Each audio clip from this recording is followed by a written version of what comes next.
What's up, guys? Today we're going to be learning about a wiring problem in your Tesla Cybertruck, and at the end we'll go through the actual Tesla document. Let's go ahead and check it out. If your Tesla Cybertruck has sudden loss of electrical functions or a burning smell, mechanics use Tesla's Toolbox 3 diagnostic software to confirm a failure in the mid-voltage backbone harness flat flex cable. We will reveal the specific mid-voltage diagnostic trouble codes pointing to this failure later in this video. I will also break down the exact parts costs and final repair bills for both repair paths. When these electrical symptoms first surface, many owners falsely assume they are experiencing a temporary software glitch. They might also assume a loose plastic trim piece is vibrating under the passenger floorboards. In reality, the issue is a physical hardware conflict hidden deep beneath the passenger cabin floor. A vital flat ribbon cable is slowly wearing itself out against the truck's raw structural frame. This problem specifically targets the first-generation 2024 Tesla Cybertruck manufactured at Giga, Texas. No other Tesla models or model years are affected by this particular service campaign. To understand why this happens, we must look at the physics of a flat flex cable. These cables consist of flat copper conductors laminated between thin layers of protective polyimide insulation. Unlike traditional round wire harnesses, flat flex cables do not have a thick, round protective rubber sleeve. This flat geometry is excellent for saving space and reducing weight in modern electric vehicles. However, flat cables have a major physical limitation when subjected to direct contact. They cannot roll or slide out of the way when pressed against a hard structural surface. The front structural chassis of the Cybertruck is made using massive, high-pressure aluminum die castings. These structural castings are incredibly strong but feature raw, unmachined edges and sharp casting seams. The casting contains two distinct pathways designed for routing electrical harnesses. There is a designated left-hand channel and an unused right-hand channel running along the floor structure. During the manufacturing process at Giga, Texas, assembly workers incorrectly routed the backbone harness. They laid the flat flex cable through the right-hand channel instead of the correct left-hand channel. This incorrect routing forces the delicate flat flex cable directly over raw, sharp structural ribs. The cable sits tightly wedged between the rigid passenger floor and the vibrating aluminum chassis. As the truck drives over bumps, the structural frame experiences natural microscopic twisting and flexing. This constant movement causes the sharp casting edges to act like a serrated saw blade. The raw aluminum edges rub continuously against the thin polyimide outer protective layer. Over several thousand miles, this intense friction wears completely through the outer plastic insulation. Once the plastic insulation is compromised, the internal copper traces are exposed to raw aluminum. The bare metal of the frame acts as a direct electrical ground path. This direct contact causes the mid-voltage electrical current to short out against the chassis. The result is electrical arcing, which generates intense local heat and physical sparks. Owners have reported smelling a strong scent of burning plastic inside the passenger cabin. Some have even reported seeing sparks originating from beneath the front passenger carpet area. Because this backbone harness carries critical communication signals, a short disrupts data transfer. This causes multiple electronic control modules to suddenly lose contact with each other. Drivers may experience sudden loss of auxiliary functions, flickering screens, or vehicle diagnostic alerts. These faults can occur intermittently as the cable shifts over bumps. Because of the high voltage risks and teardown complexity, this repair cannot be performed by mobile service. The truck must be brought to a physical Tesla service center. The repair process begins with a highly detailed teardown of the passenger side cabin. Technicians first remove the right-hand mid-A-pillar and lower A-pillar interior trim panels. They then remove the front passenger footwell cover and the right-hand center floor rail. After this, they must remove the passenger front seat assembly entirely from the cabin. Next, they pull back the front carpeting, the molded floor foam, and the rear carpeting. This step completely exposes the physical run of the mid-voltage backbone ribbon cable. With the cable fully visible, technicians perform a thorough, dual-sided physical inspection. They carefully check both the top and underside of the front and rear harness sections. If the inspection reveals only minor surface scuffs with no exposed copper, they use correction path 1. This path focuses on rerouting and applying robust physical protection. Technicians apply Class G anti-abrasion tape directly to the sharp aluminum casting seams. This tape acts as a tough, slippery barrier to prevent any future structural wear. They also apply specialized 3M VHB foam tape to the flat side of the cable. The The foam provides a cushion to absorb continuous vibration from the chassis. The service bulletin explicitly forbids technicians from wrapping the tape completely around the cable. This is a critical instruction to prevent future thermal failures. Wrapping the flat ribbon traps heat generated by the mid-voltage current.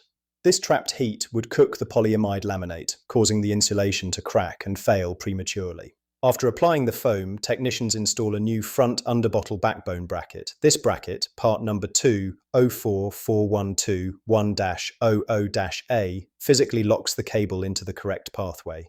The cable is then laid flat inside the correct left-hand channel of the front casting. This ensures the ribbon is held safely away from all sharp metal edges. If the physical inspection reveals exposed copper strands or thermal melting, they use correction path 2. This path requires a complete replacement of the compromised backbone harness. Technicians disconnect the damaged ribbon cable from the main vehicle controllers. They unclip the entire run from the floorboards and pull it completely out of the vehicle. They prepare a brand new mid-voltage backbone harness carrying part number 1682221-00-G. They inspect the new harness on the bench for any factory defects. The new ribbon cable is laid flat along the cabin floor without any twists. Technicians use factory paint pen marks on the cable to align it with the chassis. They secure the new flat cable to the casting using electrical tape at 3 specific points. This prevents the harness from sliding or shifting during vehicle operation. The new bracket is then clicked into place over the freshly routed cable. This guide holds the replacement harness securely inside the correct left-hand channel. Technicians then reinstall the support foam, the front and rear carpets, and the floor rails. The passenger seat and A-pillar trim panels are carefully bolted back into position. With the cabin reassembled, technicians connect the vehicle to the Tesla diagnostics network. They run system self-tests to verify stable communication across all mid-voltage modules. The specific diagnostic trouble codes related to this failure point to mid-voltage bus communication dropouts. You will typically see network fault codes indicating lost communication with body controllers. You may also see chassis isolation fault codes triggered by the copper tracing touching raw aluminum. These codes will prevent the vehicle from starting if the short is active. On Cybertruck owner forums, many drivers reported experiencing sudden, mysterious auxiliary battery drain issues. Others noted that their front passenger footwell felt unusually warm before the harness failed. Fortunately, because this is an active campaign, Tesla covers the repair-free under warranty. However, if you own a salvage vehicle or are out of warranty, you must pay. The total cost depends heavily on whether the cable requires a simple reroute or replacement. Path 1, which covers the reroute and bracket installation, is billed at 0.66 hours of labour. This quick procedure does not require expensive replacement parts. An independent repair shop would charge approximately $93 for this minor rerouting service. $93. This estimate includes the labour and the cost of the new bracket. A Tesla service center would charge approximately $141 for the same service. This higher total reflects the dealership's premium labor rate. Path 2, which requires a complete harness replacement, is billed at 0.96 hours of labor. This procedure is far more critical and requires a high-end replacement part. The replacement mid-voltage backbone harness costs approximately $480. The physical bracket and specialized anti-abrasion stickers add another $20 to the bill. An independent repair shop would charge a total of $571 for replacement. This combined total covers the expensive ribbon harness and the specialized labor. A Tesla service center would charge approximately $669 for the replacement. This premium option ensures factory-certified technicians handle the complex mid-voltage wiring. Have you noticed any strange electrical glitches or burning plastic smells inside your Cybertruck's cabin? Share your experiences in the comments and be sure to like and subscribe for more technical breakdowns. Okay, we are now going to check on this document. This is the Tesla document. If it's still here, I might have to pause. Yeah. All right, and here is the official Tesla document. Let's go ahead and see what it says. The important part is the condition.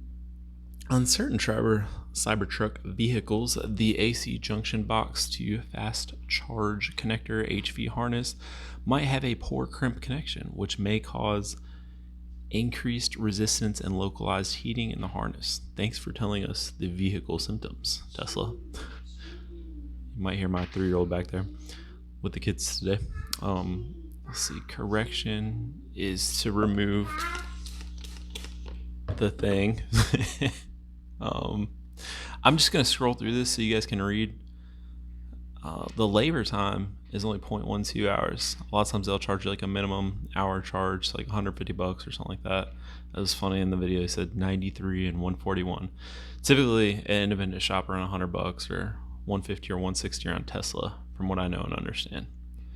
Oh, look, we got pictures and specific instructions. Let's see. Release 2 clips. Release the 2 clips attached to the junction box for fast charger contract. Well, this is really helpful. Lots of pictures. Release the red connector lock and disconnect the electrical connectors, and then remove the harness from the vehicle. Position the new AC junction box contractor HV harness into the vehicle. Look, gives you 13mm bolts. It tells you everything. That's pretty cool. Let's see. One more page. Perform a 0 adjust to the Hioki meter. I don't know what a Hioki meter is. The results of the measure should be 102 ohms or fewer. The results are greater than 102 ohms. Continue with the general diagnosis outside the bulletin. Okay, so you're checking the resistance. See if the wire's bad. But yeah, all the pictures. Pause it, read it, do all the stuff. Thanks guys so much for watching, and I'll see you in the next video.